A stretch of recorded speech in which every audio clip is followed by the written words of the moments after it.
Good afternoon, 512 City. What a privilege it is this afternoon to have one of our Illuminate Austin conversations as I'm with Solome Skaff, a good friend that I've really grown to love and respect in his incredible ministry that God has given him in reaching people in some of their most significant moments in life, whether it's big transitions of moments or crisis moments that they go through. But Sol, it's great to get to spend this time with you this afternoon. Thanks, Yuri. I'm honored to be here. Well, we're having a couple of conversations with individuals that we've identified as bright lights in our city, people that are really journeying with God in such a way that it's truly impacting those around them.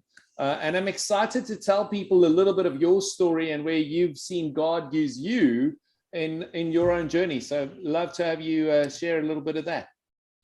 Yeah, great. So, you know, I didn't become a Christian until later in life. I was 30 years old when I became a believer, and and since then it's just been a wild ride. But started as a care pastor, went and got my counseling degree, and served as care pastor for a number of years. Then spent 5 years with my family and I in Europe as missionaries.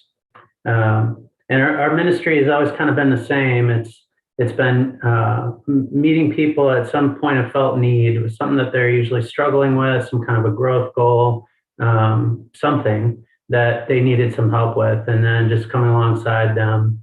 But then where the ministry kind of shifted is when I had a real long waiting list, about a 6-month long waiting list for people who wanted to see a counselor. And obviously that's not great. Usually when people call for therapy, it's because they need it now. They don't need it 6 months from now. And I had all these great leaders from other ministries that I've been working with who are just doing an incredible job. And long story short, developed a way to train them so that they could take some of the cases that didn't really require a counselor, just required a confidential setting with a safe and kind of empathetic environment where there was no judgment, no fixing, nothing like that, but just someone to walk alongside a person as they were sorting through whatever was going on in their life. And so that was working really well. And that was the ministry that we took to Europe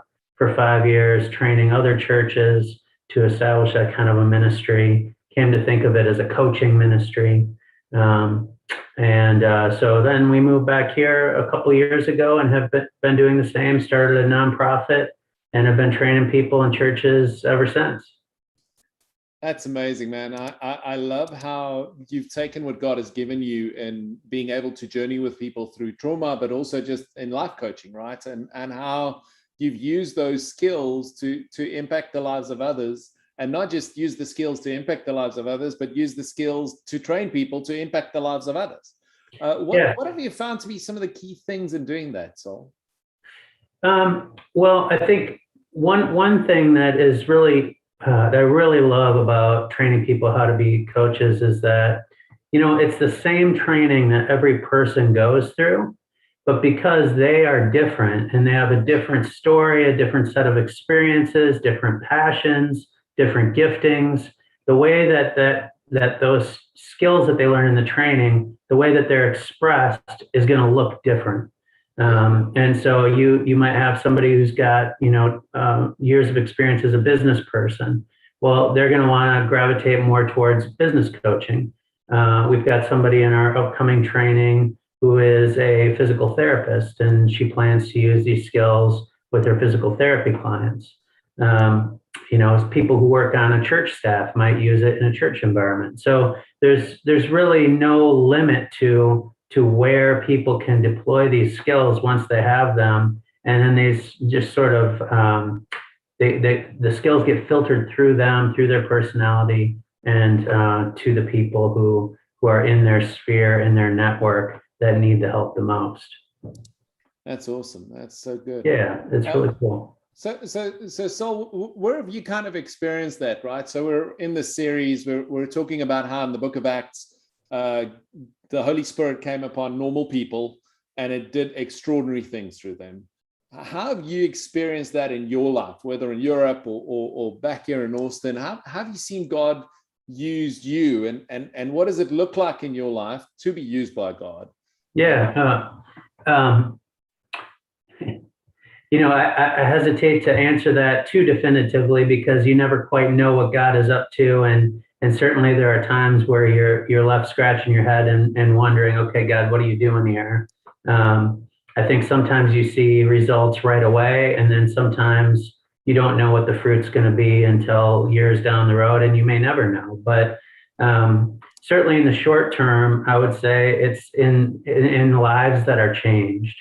Those moments of transformation that people have in the coaching room or the therapy room, where they're headed down one path, but through a process of sort of gradual change and enlightenment, as they learn to see themselves differently, learn to see their situation differently, other people differently, maybe see God differently. Sometimes they're turning their life over to Christ. Sometimes they've already done that, but they just aren't really walking with him, and they develop a closer walk.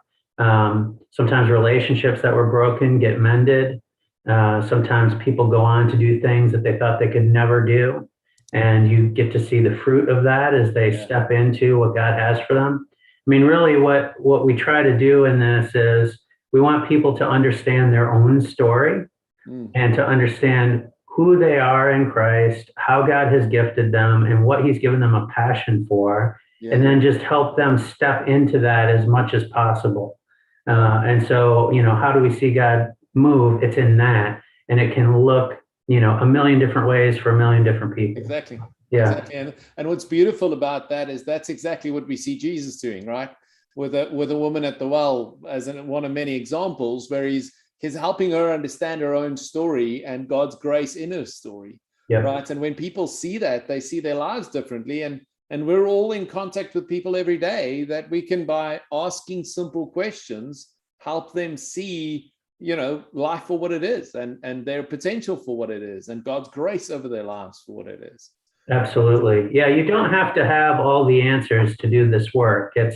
You just have to show up, like you said, ask good questions, have empathy, have compassion, stay out of judgment, and let God work. Let him be the one to bring the realizations and the insights to the people you're working with, because ultimately, you can't make someone change, but you can just provide an environment where the environment facilitates change, because it allows the person to just openly process about what's going on and what's getting stirred up. And then the other thing is to remember, you might see this person 1 hour out of the week, but God's with them 24 hours a day, every day throughout the week. And so there's a lot of stuff that can shift between sessions, and you just sometimes need to step back and let God work. It's powerful. That's really powerful. Just being willing to say, God, use me in the people around me, right? That's where it starts. Just that willingness to say, God, whatever you want me to do, whoever you want me to connect with, I'm willing to do it. And then, we can be trained to ask questions. Anybody can ask questions, right? And I love that. You don't have to have all the answers. That's what would right. be your advice, Sol? If somebody's listening to us today, they're going, man, I want God to use me more in the conversations I have every day, right? I love listening to my friends. I love engaging them. And obviously we can talk a little bit about how people can engage the training process, because that's a big part of this. But what would be some of the things that you would say, just do this in your day-to-day conversations to kind of set you up for success in reaching other people? Yeah, I think it's stifling first of all right, I'll finish my thought. Stifling the impulse to fix or give advice when somebody is processing through something, and trying to let them do more of the talking is one thing. And now that's not to say that there's not a time to give advice or to provide information. It's just, sometimes when people go into fixing mode, it kind of shuts things down. And really what you want to be doing is opening things up. So, you already mentioned asking questions, You can give reflections, just simply reflecting back what somebody has said. You can give encouragement. You can validate their emotions. There's a whole, we've got a tool that we teach on the training course that gives you kind of a menu of responses that you can use to open the conversation up and kind of direct it. And then the other thing is to pay attention to the motivation of the person to change. People don't just go from not doing anything to total change. It's usually more of a process than an event when it comes to change. So, they go from not really thinking about change to maybe thinking about it to, not doing anything yet, but making a plan. And then they go into, once they develop their plan, then there's going to be action, and there's probably going to be some tweaking along the way. And so depending where they are in that motivation to change or that cycle of change, you interact with them differently. You can interact with somebody who's in the action phase a lot differently than you would interact with somebody who's not even thinking about change. So being able to assess that and where they're at is really helpful. And, that goes, I think, for any change, even somebody who's thinking about, is there a God, is very different to somebody who's like, I believe in God, I'm so thankful for him, and I want to live for him. You meet with those two people differently. And you connect with them differently, but you also journey with them. And sometimes we're so stuck in the end result. I've got to bring the conversion, whether that's a conversion to a different behavior or a conversion to Christ. We're so focused on the end that we shut down the process. That's it. Which, just being open and having the conversation could bring. Yep. And that's for that reason, when we started the Forward Foundation, which is the nonprofit, I was determined that we would not measure success by how many people came to Christ, because that's not in our control. We're going to measure success by how many hours a week do we turn up and do our faith by walking with people to the best of our ability. And we trust God with the results for that. So, this is a point of application for your faith. We're called to love people.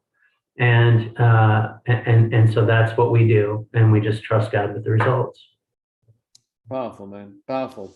So Saul, we've got the link to the foundation in the description. And I mean, I'd love for people to have a look at it and get engaged. But what a practical way to train people to live a life that makes a difference, right? Yeah, that's what we hope. I love it. And at 512 City Church, we're actually training a bunch of our people soon in one of these trainings. So excited to partner with you guys. I hope a lot of people would have a look at this and also engage you guys to do this. Know that as far as we're concerned, Saul, what you're doing, the training you're doing is a bright light in our city. It's making the book of Acts a reality in our space. So know that 512 is cheering you on with all our hearts. Thank you. Thanks so much. And I know we got to run, but let me just say, if there's somebody out there who maybe they're thinking, gosh, I don't know if I'm in a place to start walking alongside others, I could use somebody to walk alongside me for a while. That can be a starting point too. And in fact, if you haven't done that sort of work, you really have to before you start meeting with others. Not to say that you have to sort yourself out completely, because we're all always going to have something that God is developing in us and refining in us. But man, it makes you so much of a better coach, a better carer, a better minister to have an experience of God's grace yourself, so that you know what it's like to be the one, on the other side of the table. The one who's struggling, the one who's opening up, the one who's being vulnerable. Once you know what it's like to be in those shoes, you're going to be able to pour that back out to the people you're walking alongside. So it's just a really an essential part of the process. And if you haven't done it, I highly recommend it. Absolutely, man. I often say this, and I often say this when we speak to couples at marriage seminars, but I've never had somebody come for help too quickly. I've never had somebody come for either help in a crisis or help in figuring something out or help in bettering their marriage or their life where I've gone, man, you're really wasting my time right now. It just never happens, right? Yeah. But people do leave it too late. Yeah, So, that's right. Totally echo that encouragement. If you need to be, if you're in a space where you have a need, and you need to be connected to someone to help, reach out, and let's make sure that we connect you with that help. Thank you for doing this, Sol. Thank you for your time today, and thank you for joining us as we're continuing to journey through. My pleasure. All right. Awesome. Thank you. Bye-bye.